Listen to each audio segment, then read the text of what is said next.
my name is David John Jeffery and I'm the writer of the book g.o.d.tech, The Mark of the Beast. I'm coming to you today to read chapter 2. I've already read chapter 1, and if you haven't read it already, or read it with me, or heard me speak about it, then I'll be leaving a link to it in the description below. If you're interested, please leave comments, please leave likes, and if you'd like to find out when the next chapter comes out, please subscribe. In the meantime, let's begin. Terrorism. 20th of September 2029. Hever Castle, Kent, United Kingdom. World Parliament, UK headquarters. It's amazing the first things that hit you when you wake up in an unfamiliar place. She had travelled a lot and experienced many things. Her mind was awake, but her body was frozen with fear. Opening one eye, she could glimpse daylight in a small hole in the ceiling high above her head. But the room was dark and damp and cold.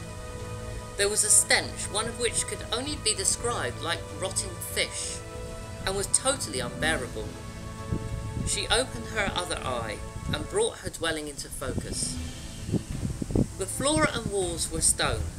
There was one large wooden door with no window or sign of an opening. She had tried to sit up, but her legs were stiff. Being in such a cold room didn't help. With no idea of how long she had been unconscious, and no recollection of how she got there. Using her hands to drag her body towards one of the walls, she propped herself into a seated position and leaned against it, trying to recollect how she got there. Her memory was completely blank. It was as if someone had taken away her most recent memories. Her clothes were soaked right through, and she felt dirty. She couldn't remember when she last washed her hair. It was braided and tight with knots. She looked up at the hole in the roof. She could see movement, but the hole was too small to find out where she was, and the ceiling was too high. She was not a tall woman, and the room was easily twice her height. She had always relied on her husband's protection. Her thoughts quickly reacted as though an electric light bulb had been switched on inside her head. Where was her husband? Where were the children? She tried to recall the last thing she remembered. Her memory flashed back to the man in the suit and the black car. She remembered lying in her husband's arms, but what happened next? She couldn't remember. So she did the only thing she knew to do. Shutting her eyes, she started to pray under her breath. It was a simple prayer, said by someone who had faith in God, but didn't know why she was suffering. Quivering with the cold and the fear, her eyes became adjusted to the room in which she found herself. Her nose adjusted to the smells. No toilet, and very little ventilation. It seemed like hours had passed when the door finally opened. Her prayers were silenced by the silhouettes of two figures standing in front of her. The new light from the doorway was blinding. Her eyes squinted to make out the representation of two silhouettes. "Get up and get out," one of the shapes bellowed. She was startled by the sudden shrieking noise that came out of the blue.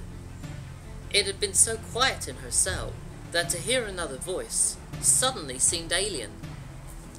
She tried to rise, but the cold had penetrated her legs, stiffening her joints. Using the wall as a support, she pulled herself slowly to her feet. "Come on, we haven't got all day," another shouted. Mary put all her efforts into rising from the cold stone floor. "Where am I? What's happening?" she cried. Her visitor leaned forward and whispered in her ear, "This is the day for your salvation." And with that, they laughed and they took her arms and dragged her out of the room. Samuel woke with the sound of a loud bang. Startled, he rubbed his eyes. Where was Mummy and Daddy? Then he heard another loud bang. It sounded like someone beating a metal tin. He remembered the big bad man who pushed him into a car. He also remembered cuddling Daddy, who told him everything would be fine. He remembered drifting to sleep in Daddy's arms. Around him were approximately 20 bunk beds, with boys waking up in every single one. They were all around Samuel's age, but seemed to act like older kids. They were putting uniforms on. He'd never seen uniforms like these before. There was a smell drifting into the room of toast. It reminded him of past times when he and his friends and family had cooked bread over a fire. He wondered where he was now. "Get dressed and get washed right now," a large woman in a black suit shouted from down the corridor. She held a large cane in her hand and was using it to beat the metal pan. The noise was unbearable. Samuel just wanted to go back to his comfortable bed and fall asleep again. The kids around him were rushing and getting dressed. One of the boys in the bunk next to him shook him. Samuel was startled and looked at him, wondering what this boy wanted of him. "Do as she says, or it's the cane for you." He turned and saw the large woman walking with firm pace towards Samuel. "Good luck," he said, and was gone in a flash. "Do you not speak English, boy?" the woman demanded. She was waving her cane around frantically, hitting some of the boys in the rear as they ran past her. "What?" he stammered. "We need to teach you how to dress," the woman commanded. She picked him up by the arms and turned him over and bent him over the bed facing forwards. The pain was worse than anything he had ever imagined. At first it stung, but not like an insect sting, more like a burning. He felt a residual pain, but then he realised it was only the first one. He screamed in pain as the second strike from the cane to his rear hit hard. It was unwelcome. The next one came, just one of many. The woman was calling out numbers as she hit him. By the time she called number 10, Samuel's legs gave way and he collapsed to the floor in pain. "I'll do anything, just stop, please," he cried in tears. The woman picked him up from the floor and put him on the bed. She leant forward, staring Samuel straight in the eyes. "Here, you do what we say. You get up with the morning alarm, you get dressed quickly, wash yourself, scrub hard, and go to breakfast with the other boys. We do not tolerate any form of laziness here." She raised herself to full height and spoke with a commanding military voice. "Now get dressed and go and wash up. I won't tell you again." With that, Samuel grabbed the uniform and hobbled towards the far door to follow the other boys. Matthew and his family were in the car. Thomas was looking out the window while Mary and Samuel were asleep in his arms. They had travelled for hours and it was already dark. As they drove past empty fields and through the desolate landscape, the image of a large castle came into the horizon. Thomas spotted a broken sign with the words H-ver-gst. Some of the letters were missing. There was a World Parliament flag flying above the building. The symbol was a black dove with a white peace sign behind it. The car pulled up to a security barrier. The driver opened his driver's side electric window and looked at the metal post. A scanner screened his forehead and the gate opened. They were inside the compound. Matthew had visited the castle as a child long before the war. It was a thrill to see actors jousting in the fields. Outside, dressed in their silver armour clad, there would be a peregrine falcon which the older kids could hold and fly. Face painting and costumes were the thrill of the day. To be made up like Robin Hood, complete with a wooden bow, string and plastic arrows, childhood dreams were all they were. His children will never get to relive the enjoyment of childhood. The car came to a halt, and the officers were outside the car discussing what they should do now. The passenger door swung open. Matthew, pick up your wife and follow me. Matthew had carried his wife lots of times when she was too weak to continue. She was petite and light. His strong, broad shoulders would carry the weight. What about the kids? He asked. They will stay in the car, was the reply. What's going to happen to us? Thomas reacted with concern accompanied by fear. Everything will be fine, Thomas. Look after Sammy for us, his father replied. Matthew was led into the old monument. It was one of the few pre-World War III buildings to survive. He had a soldier in front and a soldier behind him. There was no way of escaping, especially when carrying his wife. Being led downstairs, it was like going into an old castle dungeon. There were two large open wooden doors leading into two cold, dark rooms. He was directed to place Mary on the floor in one of the rooms. Matthew knelt down, kissed his wife on the lips, and laid her gently on the ground. He decided not to wake her, because he didn't want to cause trouble, and he felt she needed her rest anyway. The door was closed and bolted. Expecting to be put in the adjacent room, he was surprised to be directed upstairs again. He was slightly worried for his wife, but also intrigued as to where he was being taken. At the top of the stairs there was a security door. It was a very modern door with a scanner. One of the guards swiped his hand on the panel and the door opened. Inside was the most modern conversion he had ever seen. He was asked to wait in a large entrance hall. There were indoor water fountains. The roof was made of glass panes. At the end of the hall was a reception desk with a security door on each side. He could see employees walking through the doors, scanning their heads and hands using a hand scanner as they entered. To the right of the hall was a sandwich shop. There were people queuing for their sandwiches, and a man behind the counter scanned each employee as they brought their food. He was thinking that only 15 years ago it would have been unheard to do such a thing. As a teenager, he was happy to use a debit card to pay for his food in the shop, or even use cash if necessary. Chip and pin made everything so much easier. But it started with an advert on television for a new touchless credit card.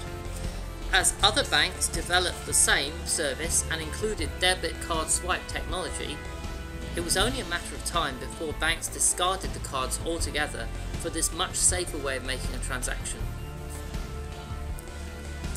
So why didn't he get a g.o.d.tech processor?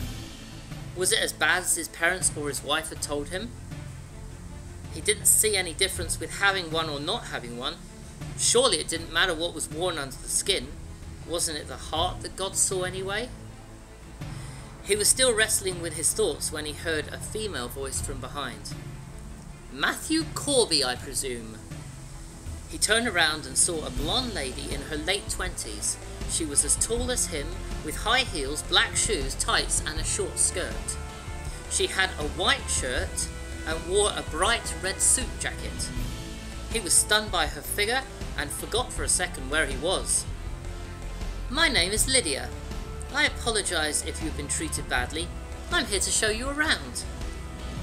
She spoke in a strong English accent, and he could tell she had had lessons in pronunciation. He was taken aback by this sudden change of attitude from the people who had taken him. Lydia, where are my children? He probed. Your children are being taken care of. You don't need to worry about them. I'm here to find out why you have refused the mark. She smiled, led him through the security doors, and they started walking down a long corridor. Why have you chosen not to take the mark? Are you aware you are in violation of the War on Terrorism Act 2023?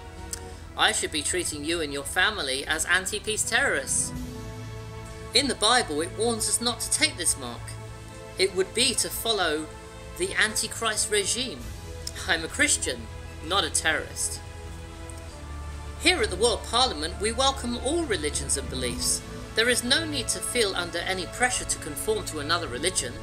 The one world religion is open to all. You can find your inner God and worship him or her as you wish. I'm certain you are aware the World Parliament contains a representative of Christianity. She turned to face him. "We are not the enemy. We believe in peace for all. Give me one reason why your God wouldn't want you to be living in peace?" she asked. Matthew was speechless. He had lived his whole life running away from this invisible enemy, and now he was face to face with it, encapsulated in the body of this beautiful female. He looked her straight in the eyes, suddenly felt confused. She was right. Why was he fighting when even the church leaders have agreed to take the mark? She had lovely green eyes and wavy blonde hair. Was she a natural blonde? He couldn't tell. What was it she was asking me? "What would I need to do if I went along with this?" Matthew inquired. "It's a simple procedure, just a quick injection. You won't even notice it's there." "I'm so glad you are being so cooperative. It's time you had your rest. It's been a long day. Here are your quarters." She stopped outside a door to the right and swiped her hand on the scanner. The door slid open and they both walked into the room. "I'm afraid you won't be able to use the doors until you have the mark. Once you have it, the Royal Parliament will provide you with accommodation, credit, and a new job. We are very pleased to have you on board, Matthew." And with that, she walked out and the door slid shut behind her. He could hear her heels banging against the marble floor as she walked distinctly up the corridor. In the meantime, he took stock of his sleeping arrangements. It was a very simple room containing a bed, a sink, and a toilet room with a shower. He felt guilty having just left his wife in the dungeon room and his kids were left in the car, but for some reason his mind kept wandering back to Lydia's eyes. He felt overwhelmed and bedazzled by her. He hoped he would see her again as he drifted off to sleep. Thomas sat in the car, his brother asleep on the seat next to him. He thought back to what he had been through in the last 15 years. He had survived the bombings and the war. He had seen what his parents had gone through to follow their beliefs. He remembered as a child he had a pet dog called Benny, but he had to say goodbye when Benny got ill. Later, he discovered that every pet in the country became ill at that time and had to be put down. When he was a child, he loved a good Sunday roast with his parents. Roasted potatoes, carrots, peas, broccoli, and lots of chicken breast. It was his favourite. Meat never really tasted the same anymore. He looked up at the sky. Even the colours were different now to how he remembered them to be. You used to be able to see the dark blue night sky with every star visible, but now there were continuous pink and purple shades. This was a residual effect since the war. It was pretty, but a constant reminder of something terrible. His parents would never talk about the war, so his knowledge was limited to his own experience and what he had learned from others. He always saw himself as one of the grown-ups. His father had asked him to take care of Sammy, and although he loved his brother, he didn't see why he should have to take care of him. Sammy always got the attention. He watched the military soldiers and imagined what it would be like to be a soldier, to have that sense of duty and be able to boss others around for a change instead of him.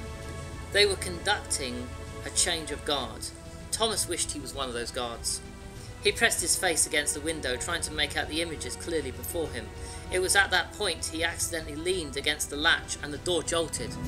It was unlocked! Fascinated with what was happening in the courtyard, he slowly pushed the latch so it clicked in the quietest way possible. Looking around, and when no one was looking, he quietly opened the car door and shutting it behind him he crept towards the soldiers. Forgetting completely about Samuel still in the car, he was hypnotised by the thoughts of being a soldier. He hid behind a small wooden box and peered over to see them more clearly. "Hey, you!" Thomas jumped in fright to be grabbed by his jacket from behind. "How did you get here?" The commanding officer looked him straight in the eye. There was a silence which could have been cut by a knife. It seemed to last an age, but when the soldier started to smile, Thomas remained silent half scared. "So you like soldiers, do you?" the man said in jest. Thomas knew he must reply quickly. "Yes, sir," he said. "So you want to be a soldier, do you, lad?" The man was inquisitive, but Thomas couldn't believe his luck. It was like the man could read his thoughts. "Yes, sir," he quickly replied again. "Lads, let's show this recruit around." The officer beckoned to a few soldiers to join him. They had called him a recruit. Thomas felt that he had reached heaven. This was everything he'd always wanted in life. As a child, Thomas was always playing with toy guns pretending to be a soldier. His parents were happy to let him exercise his imagination as a young boy, but never considered that might have been what he wanted for real. "Come with me." Thomas followed him, with the other soldiers following closely behind. He was led up an old spiral staircase, which arrived at a path travelling along the highest walls of the castle. From up here, he could see over the whole compound. There were training barracks, archery, gun testing, and other fun activities he had always dreamed of getting involved in. Up here, you can see where you'll be trained. We will start with archery, and you will of course learn discipline. You don't have a problem with discipline, do you? He was looking down at Thomas again, in a way that asked for an immediate response. "No, sir, of course not," he replied eagerly. "Good!" He paused. "Right, let's get this chap a place to stay." Thomas found them back down the stairs, across the courtyard and into a rear entrance. Each of the soldiers started swiping their hands on a scanner by a door. Thomas realised they would soon discover that he doesn't have the mark. He thought it would be best to come clean and volunteer that information.